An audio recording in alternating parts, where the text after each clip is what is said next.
Assalamualaikum warahmatullahi wabarakatuh. Kembali lagi di channel Nasihat Kehidupan Misteri.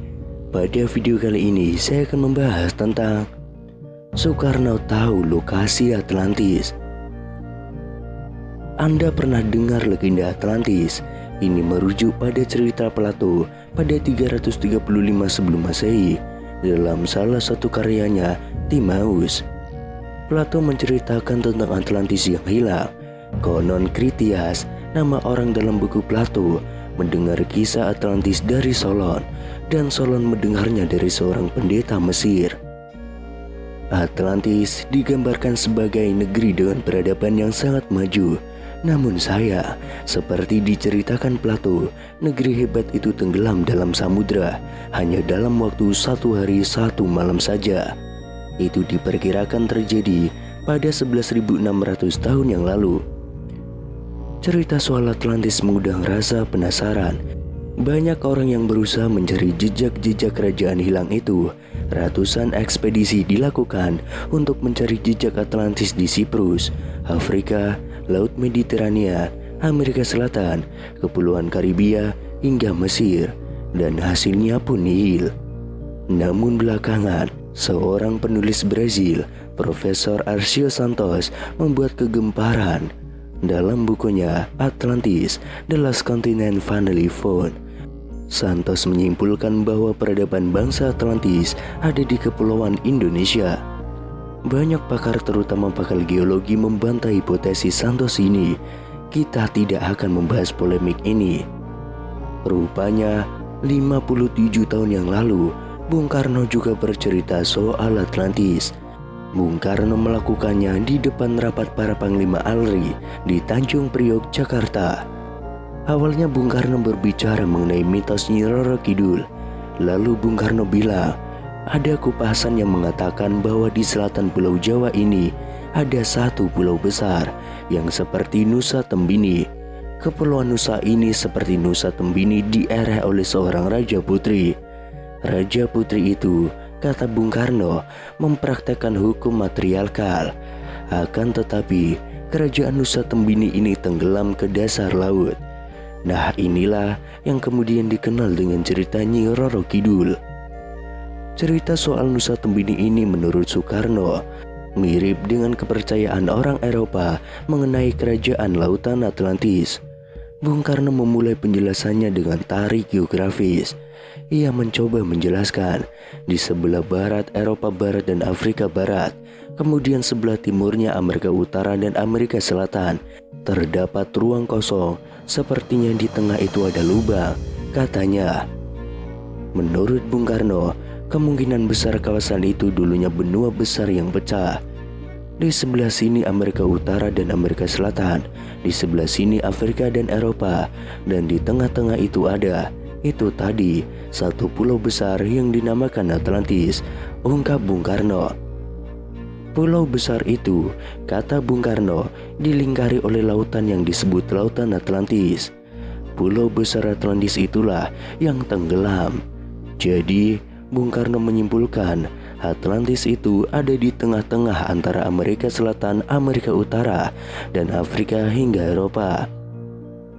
Lebih jauh, Bung Karno menjelaskan kerajaan Atlantis ini juga diperintah oleh seorang raja perempuan. Hukumnya pun bersifat matriarkal. Bagi Bung Karno, hal itu memang sangat masuk akal, karena seperti ditulis dalam buku Sarinah, hukum tertua dalam sejarah manusia itu adalah hukum matriarkal. Namun Bung Karno menegaskan, cerita Atlantis agak berbeda dengan Nyi Roro Kidul. Bung Karno tidak ingin melihat kepercayaan Nyi Roro Kidul itu berakhir sebagai mistis belaka. Baginya, cerita Nyi Roro Kidul hanya simbol belaka. Jikalau kita bersatu dengan laut, bisa menjadi negara maritim, maka kita akan menjadi negara yang kuat.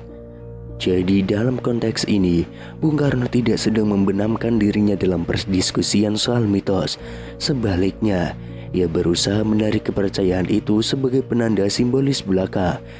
Dengan begitu, ia berusaha menjadikan cerita Nyi Roro Kidul sebagai legitimasi bahwa kita harus memperkuat karakter maritim bangsa kita. Namun akhir-akhir ini, para peneliti Amerika Serikat menyatakan bahwa Atlantis is Indonesia. Hingga sekarang cerita tentang benua Atlantis yang hilang masih terselimuti kabut misteri. Sebagian orang menganggap Atlantis cuma dongeng belaka, meski tak kurang 5.000 buku soal Atlantis telah ditulis oleh para pakar. Bagi para arkeolog atau oceanografer modern, Atlantis tetap merupakan objek menarik, terutama soal teka-teki di mana sebetulnya lokasi sang benua. Banyak ilmuwan menyebut benua Atlantis terletak di Samudra Atlantik. Sebagian arkeolog Amerika Serikat bahkan meyakini benua Atlantis dulunya adalah sebuah pulau besar yang bernama Sundaland, suatu wilayah yang kini ditempati Sumatera, Jawa, dan Kalimantan. Sekitar 11.600 tahun yang lalu, benua itu tenggelam diterjang banjir besar seiring berakhirnya zaman es.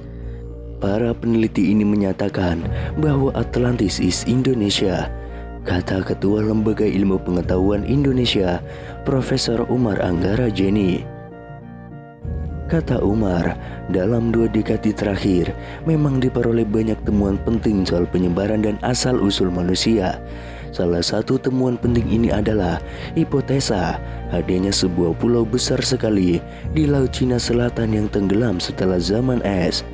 Hipotesa itu, kata Umar, berdasarkan kajian ilmiah seiring makin mutakhirnya pengetahuan tentang arkeologi molekuler. Menurut Umar, salah satu pulau penting yang tersisa dari benua Atlantis, jika memang benar ada, adalah Pulau Natuna di Riau. Berdasarkan kajian bimolekuler, penduduk asli Natuna diketahui memiliki gen yang sangat mirip dengan bangsa Austronesia tertua. Bangsa Austronesia diyakini memiliki tingkat kebudayaan yang tinggi, seperti bayangan tentang bangsa Atlantis yang disebut-sebut dalam mitos Plato. Ketika zaman es berakhir yang ditandai tenggelamnya benua Atlantis, bangsa Austronesia menyebar ke berbagai penjuru. Mereka lalu menciptakan keragaman budaya dan bahasa pada masyarakat lokal yang disanggahannya dalam tempo cepat, yakni pada 3.500 sampai 5.000 tahun yang lalu. Kini, rumpun Austronesia menempati separuh muka bumi. Ketua Ikatan Ahli Arkeologi Indonesia, Heri Truman Simanjuta, mengakui memang ada pendapat dari sebagian pakar yang menyatakan bahwa benua Atlantis terletak di Indonesia. Namun itu masih debatable. Yang jelas terang Heri, memang benar ada sebuah dataran besar yang dahulu kala bernama Sundaland. Luas dataran itu kira-kira 2 kali negara India. Benar dataran itu hilang dan kini tinggal Sumatera, Jawa, atau Kalimantan, terang Heri.